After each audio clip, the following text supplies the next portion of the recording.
Hello दोस्तों, कैसे हो आप सब लोग। T20 वर्ल्ड कप के डे 7 का आज मैं एनालिसिस लेके आया हूँ। और day what are day 8 day 7 मतलब अगर कोई फ्राइडे द 13th को नहीं मानता होगा तो वो कल मानने लग पड़ेगा, स्पेशली ऑस्ट्रेलिया। जिस तरह से ऑस्ट्रेलिया को कल जिम्बाब्वे ने हराया ना, मैं बोल नहीं सकता। क्या बैटिंग करी उन्होंने, क्या बॉलिंग करी, क्या फील्डिंग करी। ऑस्ट्रेलिया जो हारा वो अपने ओवर कॉन्फिडेंस की वजह से हारा। उन्होंने सोचा कि हम प्रैक्टिस कर लेंगे, उनको ओवर कॉन्फिडेंस उन्हीं पर भारी पड़ गया। और जहां पर एक आसान सा स्कोर जो वो चेस कर सकते थे इजीली 15 ओवर में, वो उनके लिए नामुमकिन हो गया। पहले मैच में पहले बैटिंग करी जिम्बाब्वे ने और 169 रन मारे 2 विकेट्स पे। मतलब ऑस्ट्रेलिया की तरफ से कोई बॉलर इतना इम्पैक्ट भी नहीं ले पाया कि उनकी विकेट्स ले सके। जिम्बाब्वे ने 169 रन मारे, जो स्कोर लग रहा था कि वो इजीली चेज कर जाएगी। इवन मैं भी सोच रहा था कि वो इजीली ऑस्ट्रेलिया चेज कर जाएगी जिस तरह से उनके बैटिंग है। बट आई थिंक जो ट्रॉमा उनको पाकिस्तानी टूर में मिला था वो ट्रॉमा उनका जारी रहा और वो 146 पे ऑल आउट हो गए। वुड यू बिलीव दैट कि 146 पे ऑस्ट्रेलिया ऑल आउट हो गई अगेंस्ट जिम्बाब्वे। और जो उनकी तरफ से बेस्ट बॉलिंग रही जिम्बाब्वे के लिए वो करीम मुजरबानी ने, जिन्होंने 4 विकेट लिए 17 रन देकर और ऑस्ट्रेलिया को 146 रन पर आउट कर दिया और 23 रन से बहुत बड़ी जीत हासिल करी, जो ग्रुप बी के समीकरण को बिल्कुल बदल देगी। क्योंकि ऑलरेडी उस ग्रुप में श्रीलंका 2 मैच जीत चुकी है, ऑस्ट्रेलिया अपना 1 मैच जीत चुकी है, 1 हार चुकी है, जिम्बाब्वे अपना 2 मैच जीत गई है। तो इस ग्रुप में बहुत ज्यादा ग्रुप ये खुल गया है। अब पता नहीं क्या होगा, कौन होगा।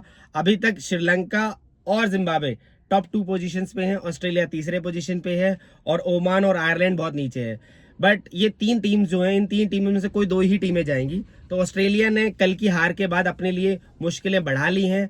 पता नहीं अब ऑस्ट्रेलिया क्वालिफाई कर पाएगी नहीं कर पाएगी, प्लीज कमेंट में जरूर बताएं।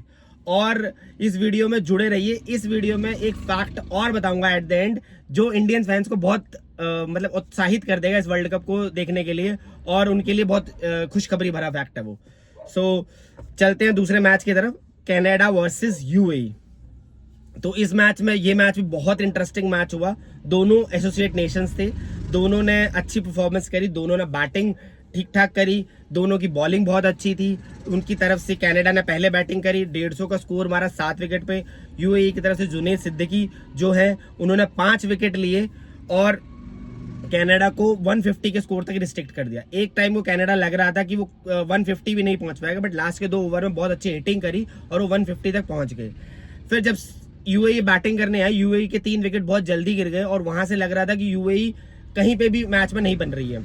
एक टाइम को 4 ओवर में नियर अबाउट 63 रन चाहिए थे यूएई को जीतने के लिए। उसके बाद जो उनकी तरफ से बैटिंग करी, मैं बताना चाहूंगा, तो उनकी तरफ से जो बैटिंग करी वो थे आर्यान शर्मा, जिन्होंने 74 रन मारे 53 बॉलों पे, और शोहेब खान जिन्होंने 200 की स्ट्राइक रेट से बैटिंग करी और 51 रन मारे 29 बॉलों पे, जिसके बाद उन्होंने उस हारे हुए मैच को बना दिया। और मैं बोलूंगा कि ऑलमोस्ट ये मैच जीत चुकी थी कनाडा, बट लास्ट के जो 4 ओवर में आर्यान शर्मा और शोएब खान ने बैटिंग करी, उसी चीज से जो यूएई ने इस मैच को जीत लिया 5 विकेट से। तो मैं बोलूंगा कि कनाडा के लिए ऑलमोस्ट ये वर्ल्ड कप खत्म हो चुका है। यूएई की अभी भी स्टिल भी होप बनी हुई है, यूएई क्वालिफाई कर सकती है, बट एसोसिएट नेशंस में यूएई की ये T20 वर्ल्ड कप, इस T20 वर्ल्ड कप में पहले ही जीत है। कनाडा ट्राइड वेरी वेल, उनकी बॉलिंग से मुझे ज्यादा उम्मीद थी, स्पेशली अंश पटेल से, बट वो इस मैच में कुछ नहीं कर पाए क्योंकि उन्होंने जो बॉलिंग साउथ अफ्रीका के अगेंस्ट करी थी वो इस मैच में नहीं कर पाए। चलते हैं मैच नंबर 3 की तरफ, जो था शाम का मैच, यूएसए वर्सेस नीदरलैंड। अभी तक यूएसए की बैटिंग ने इस वर्ल्ड कप में कुछ खास परफॉर्मेंस नहीं दी थी, बट कल के मैच के बाद यूएस की जो परफॉर्मेंस रही उसके बैटिंग में, उन्होंने दिखा दिया कि they have very good hitters. उनके पास भी बहुत अच्छे हिटर्स हैं जो परफॉर्म कर सकते हैं और एक बारी को स्कोर को 200 तक पहुंचा सकते हैं। यूएसए की तरफ से जिस तरह से बैटिंग करी, स्पेशली शुभम रजनाइके और सतीजा मोकलामा ने, जिन्होंने 79 रन मारे 51 बॉल पे, और शुभम रजनाइके जिन्होंने 200 की स्ट्राइक रेट से 48 रन मारे नॉट आउट 24 बॉलों पे। एक टाइम को सही तेजा के आउट होने के बाद लग रहा था कि यूएसए 200 के आसपास भी नहीं पहुंच पाएगी, बट शुभम रजनायके ने जिस तरह से बैटिंग करी, उस तरह से उन्होंने जो यूएसए की इनिंग थी उसको 196 तक पहुंचा दिया। और 196 में सबसे बड़ा योगदान सैतीजा और शुभम का ही है, जिन्होंने इस तरह से इस स्कोर को 196 पहुंचा। जब नीदरलैंड बैटिंग करने उतरी तो वो लग रहा था कि जिस हिसाब से उनकी 2 लास्ट मैच की बैटिंग थी, मुझे लग रहा था कि वो स्कोर में कुछ फाइट कर पाएंगे, बट उन्होंने कोई फाइटिंग स्पिरिट नहीं दिखाई और वो 103 रन पर ऑल आउट हो गए। दे ट्राइड, उन्होंने अपने ऊपर, जिस तरह से मैं ये मैच देख रहा था तो मुझे ये लग रहा था कि नीदरलैंड ने अपने ऊपर प्रेशर ले लिया 196 चेज करने का, बट उनके बिकॉज उनके पास ही बहुत अच्छे हिटर हैं। लेकिन ये नहीं बोलूंगा कि जिस तरह से यूएस ने बॉलिंग करी वो कमाल की थी, स्पेशली हरमीत सिंह ने। उन्होंने 4 विकेट लिए 21 रन देके। और मैं बताना चाहूंगा जो हरमीत सिंह है वो इंडियन ही प्लेयर है, इंडिया से डोमेस्टिक क्रिकेट खेल चुके हैं, और लेकिन आज अभी वो यूएस के लिए खेल रहे हैं। और अगर मैं नीदरलैंड की तरफ से परफॉर्मेंस से बोलूं तो बाज दी लीड्स, जिन्होंने बॉलिंग में 3 विकेट लिए 37 रन देके और 23 रन मारे 17 बॉलों पे। बाकी नीदरलैंड की तरफ से कोई भी प्लेयर अच्छा परफॉर्म नहीं कर पाया, ज्यादा स्कोर्स नहीं कर पाया, और वो 103 रन पर ऑल आउट हो गए। और यूएस ने ये बहुत बड़ी जीत हासिल की 93 रन से। एन एसोसिएट्स नेशन में ये पहली बड़ी जीत है इस वर्ल्ड कप में। और बताना चाहूंगा इस वर्ल्ड कप का 5 विकेट हॉल भी कल ही के दिन आया, जो जुनैद सिद्दीकी ने लिया। 5 विकेट लिए उन्होंने, और 5 विकेट लिए विद द इकोनॉमी ऑफ 8.80। सो कल का दिन जो था बहुत शॉकिंग दिन था। और जैसे कि मैंने आपको प्रॉमिस किया था कि एक इंटरेस्टिंग फैक्ट मैं आपके लिए लेके आऊंगा, तो प्लीज कमेंट में मुझे जरूर बताना कि ये इंटरेस्टिंग फैक्ट्स आपको कैसे लगे। तो इंटरेस्टिंग फैक्ट्स में अगर मैं बताऊं तो कल जिम्बाब्वे ने ऑस्ट्रेलिया को हराया, ये बहुत बड़ा इंटरेस्टिंग फैक्ट था। और जैसे कि स्लोगन है हमारे वर्ल्ड कप का इंडियंस का कि हिस्ट्री रिपीट करेंगे, हिस्ट्री डिफीट करेंगे, तो जिम्बाब्वे ने उस स्लोगन को आगे बढ़ाया, उन्होंने हिस्ट्री को रिपीट किया। 1983 में भी जिम्बाब्वे ने ऑस्ट्रेलिया को हराया था और इंडिया ने वर्ल्ड कप जीता था।